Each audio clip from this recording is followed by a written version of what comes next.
Today we're going to jump into a discussion that's been going on for quite some time. Which is the better pistol caliber? The 9mm Luger or the .45 Colt, or .45 ACP? A lot of tests have already been completed that deal with penetration, knockdown power, as well as a lot of anecdotal stories related to the combat effectiveness of either of these calibers. What really matters is getting the job done. In a combat scenario, that is putting down the assailant or putting down the opponent, whether this is the battlefield or in your home.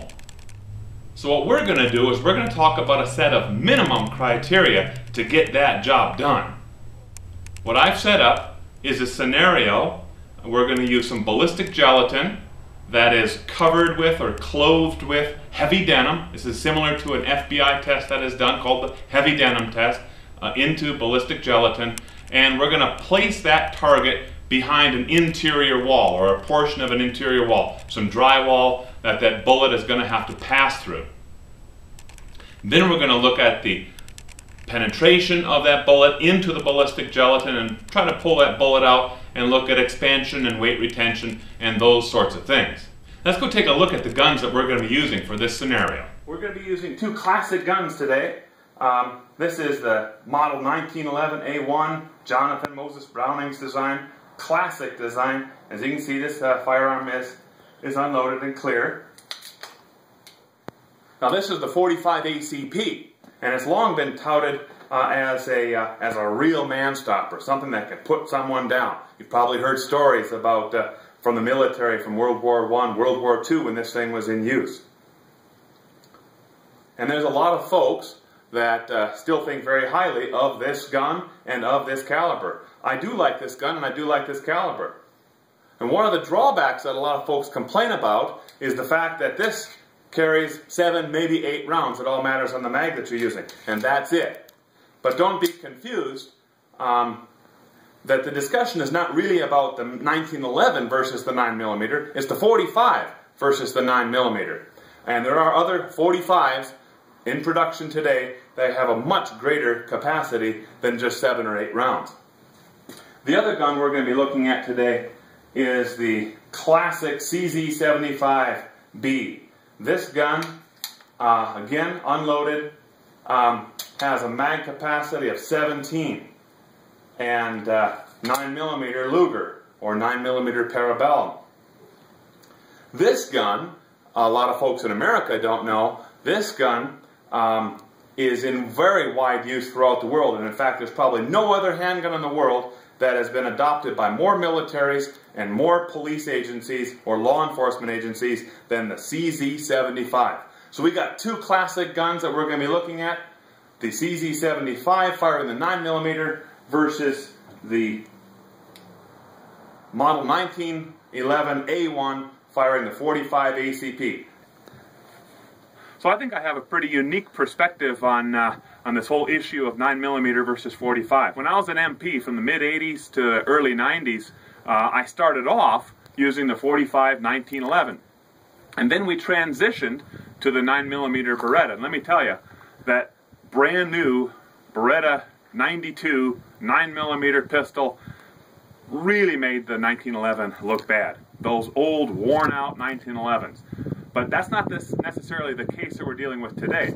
We have top-of-the-line 1911s available, .45 ACP pistols, all different sorts of them, as well as top-of-the-line 9mm. But I think that experience that I had in the military, using both, carrying both of them for years, is kind of a unique perspective in seeing how that changed over from the .45 to the 9mm. Anyways, we're going to go ahead and get started with our test. This is an interior wall. It's very similar to what you'd have in any sort of home. Normal sheet of drywall and some 2x4. I've put a target mark on here so I have something to aim at and ensure I'm going into the ballistic gelatin. Then we have, after that bullet passes through this wall, we have heavy denim, numerous layers of denim jeans, and then the ballistic gelatin right over here. We're going to see how this goes. One shot with the 9mm, one shot with the .45. And this is replicating in some ways some of the tests that the FBI had done and uses, which is a drywall test, heavy denim test, and of course the ballistic gelatin.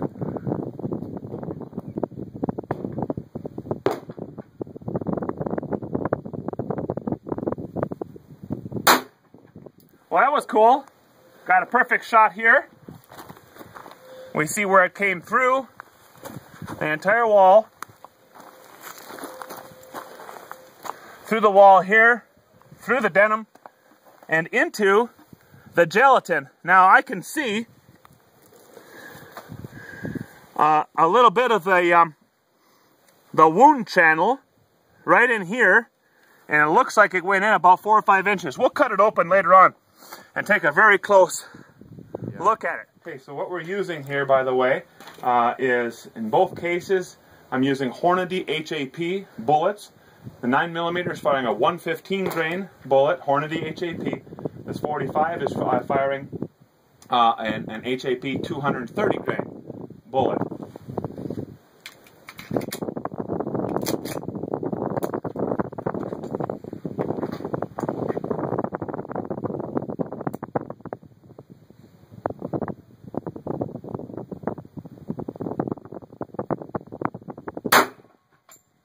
Nice.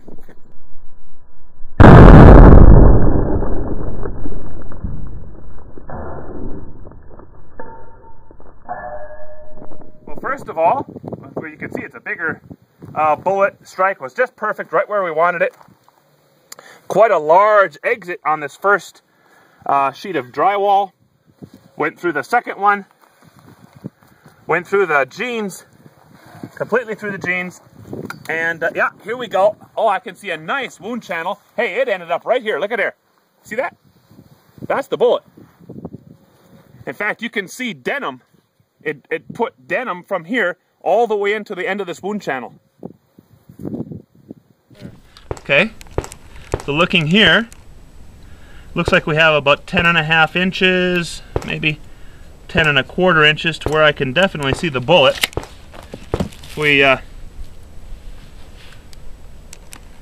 I cannot see that 9mm much more. It looks like it's about here. Looks like we're at about 4 inches, 4.5 inches. So let's go ahead and cut it open and take a look at it. So we had an 8-inch wound channel on the 9mm and fragmented the bullet out. We had actually fragmented this 45 as well, but larger chunks of that bullet remained. But we had a, what, 10.5 inch, we said, 10.25 inch wound channel, so a little bit longer, a little bit more penetration. So there you have it. We completed our test, and I think what we've demonstrated is that both the 9mm and the 45 ACP can get the job done. The 9mm had 8 inches of penetration, while the 45 had 10 inches. Is the 2-inch difference really significant? Is that going to be the difference between getting the job done or not? It's hard to say. But one thing's for sure, if you watch the videos in slow motion from our remote camera, it's clear. It's absolutely clear that the 45 ACP definitely transmits much more energy into the target than does the 9mm.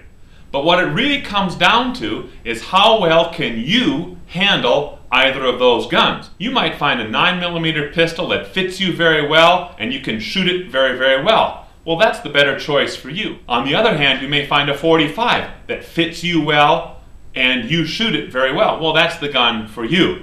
In a military or combat situation, the 45 definitely transmits more energy into the target. And in those sorts of scenarios, teaching someone how to handle a gun, then the 45 might be a better solution. Which one do I like better? Well, I don't know. I have several 9mm and 45s. I love shooting them all. So right now, I don't really have a favorite. Thanks for watching.